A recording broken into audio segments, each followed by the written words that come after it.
and welcome back. In this video we're going to talk about one specific topic which is related to forces, and that is Hooke's law. So here we're going to talk about one of the fundamental laws in physics, which was studied by a scientist with the name of Robert Hooke. Hooke lived in the 1600s and was another English scientist, just like Newton, and in fact they had quite some rivalry between them also. Hooke was also an architect and is attributed with a number of scientific discoveries related to biology and physics, which you may be hearing throughout your studies. In our case, we're going to look at one of his important theories, that which we refer to as being Hooke's law. Hooke's law has to do with the stretching of materials, especially springs. In our case, in fact, we're going to mention Hooke's law mainly with springs.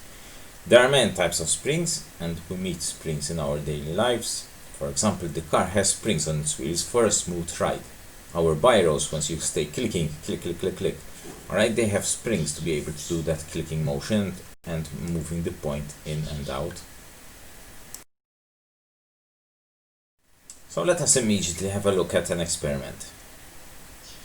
We need a spring and we need to keep it vertical. So that means that we need a stand so that the spring is tied to it, as we are seeing over there. Remember that in the exam you will need to label or even sketch diagrams, so make sure that you know the names of the parts you are using. What else do we need? Well, we need to read how much we are going to extend the spring, and for that we need the ruler, because we need to measure, and we also need a pointer to mark and to tell us how much we are stretching our spring. We also need something to extend it, so we need the masses. Okay, so the masses there will help us extend and stretch our spring. Now, putting everything together, we'll have this setup here in front of us. Okay, I'm not including the labels here to keep it as simple as possible, but remember that all diagrams need to be well labeled. Okay, so there you have the stand, the spring, the pointer, the masses, and the ruler. Those are the main components to be able to do the experiment for Hooke's law. And how does this experiment work? Well, let's zoom in and see. First, we measure where the pointer is pointing to on the ruler. In this case, the pointer, for instance, is pointing towards the 4 centimeter mark. Now, usually here we talk about millimeters, not centimeters, because the changes are small. Okay, so that would mean 4 centimeters is equivalent to 40 millimeters, because we multiply by 10.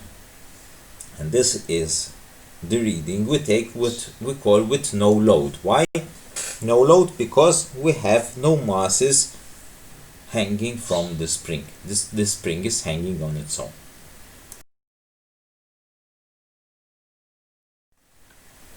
Now let's suppose we add 100-gram mass on the spring, and obviously the spring will stretch a little bit down. So this means that the reading on the ruler by the pointer is now no longer going to be 40 millimeters, but for example here we have 35 millimeters. So how much did the pointer move? Well, it moved 5 millimeters, because from 40 it went down to 5. And this is in fact what we refer to as the extension of the spring. So here we say that the spring extended by 5 millimeters.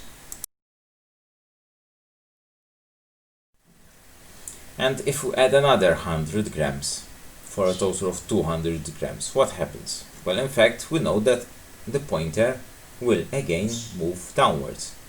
This time it will move to the 30 millimeter mark, for example.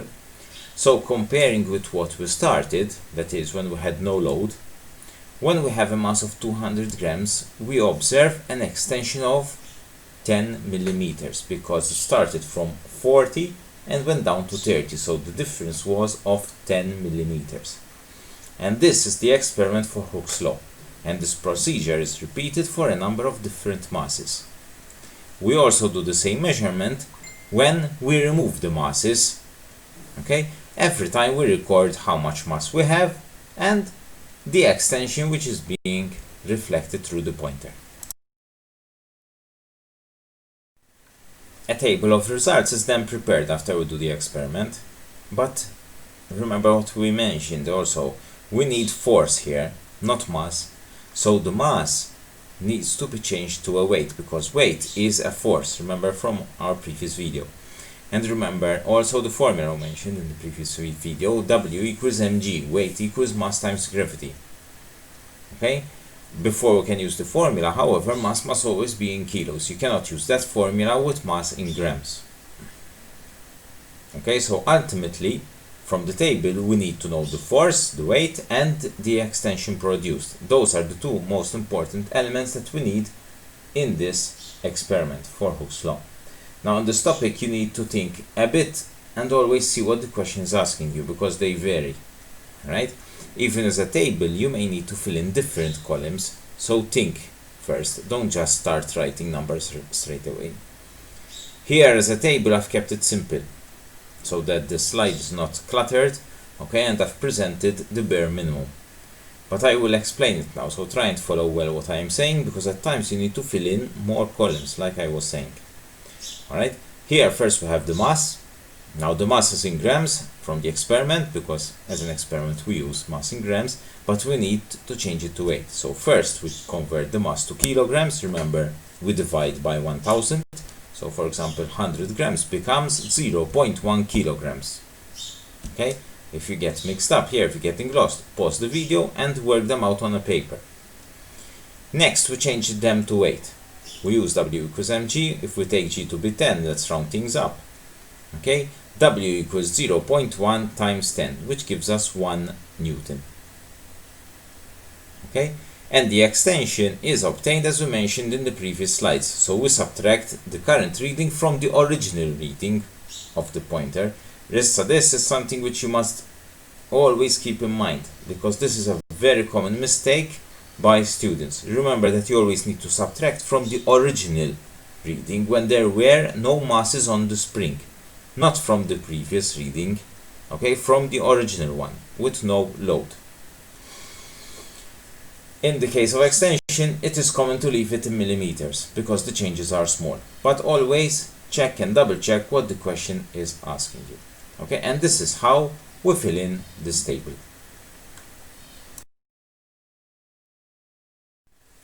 And once the table is ready, the next step, like in any experiment, is to plot the graph. And here we're plotting the graph of extension versus stretching force, which will result in a straight line through the origin as shown. Okay, now being a straight line through the origin, it implies that the extension is directly proportional to the stretching force. Remember, directly proportional means that as one quantity increases, the other quantity increases also. So if I double the force, I will double the extension, and so on. Alright, the stretching force in this case will be the weight, or most of the times we also call it the load. Okay, now as an experiment, this is usually how the graph is plotted. Why? Because on the x-axis we plot the stretching force, what is causing the effect, and on the y-axis we see the reaction, the extension of it.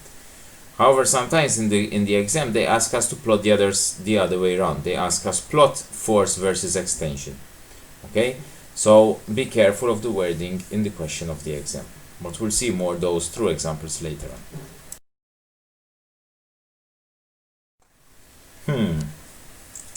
But now what happens if we keep on stretching the spring even more and we keep on throwing masses, more and more masses on the spring?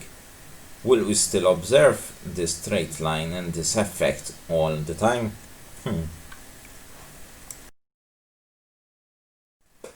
Well, there is in fact a point which is called the elastic limit, and it's important that you know about this, because you may need to label it in your exams. And when the spring passes this limit, it will not return back to its original shape. Instead, we say the spring will remain permanently stretched. Okay, so in simple terms, it means that the spring is broken. It's no longer doing or extending how it should.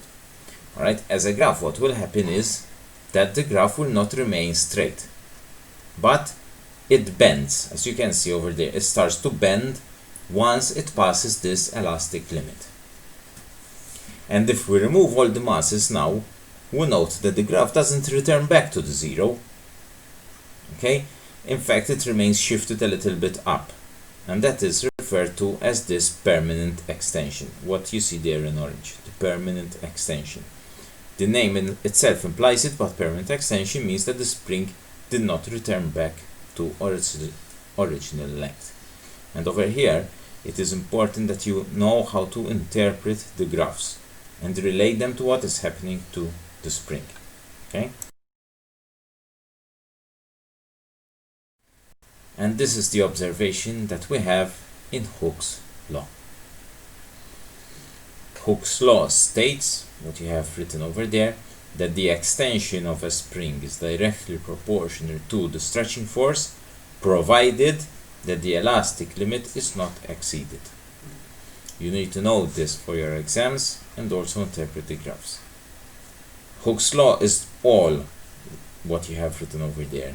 It is not only directly proportional extension with stretching force, you also have to specify the condition, providing it does not exceed the elastic limit.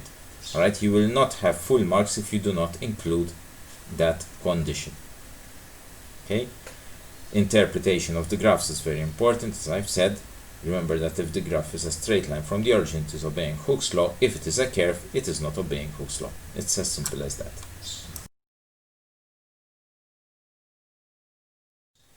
What we mentioned was for a spring, and this in fact applies to other materials, which you will come across in your studies. However, there is one special note which we need to make, and that is for rubber. Rubber is an elastic substance, okay, such as the one we find in the elastic bands, in the rubber bands. When we repeat the experiment on the rubber bands, in fact, we know the following graph. Now, what is the first thing that strikes you here, apart from the colors, that is? Well, you should know that there is no straight line anywhere on the graph.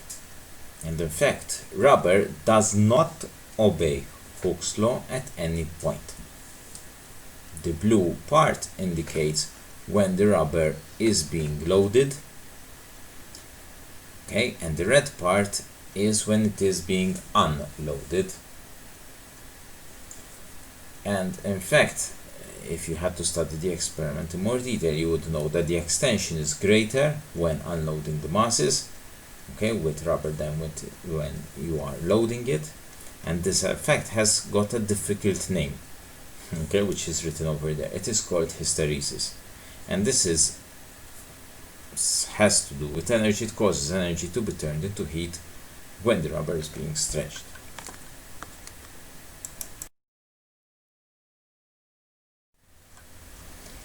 So that's it about Hooke's law. Just a final note before we conclude is to keep in mind some important precautions for the experiment. First of all, read the pointer at eye level. Secondly, wait for the spring to stop moving up and down before reading any value. And third, we should ensure that the ruler and the stand are at the same level. Okay? Well, that's it for this lesson, and in this video we talked about Hooke's law. Okay, we looked at the experimental setup and the behavior of the spring, as well as what happens with rubber, and we also finally mentioned some precautions. Needless to say, it's important that you know also the law very well, and you can quote the law by heart. Alright, in another video we'll look at working out a numeric example which has to do with Hooke's law. So I hope that you like this video, and as always, thank you for watching.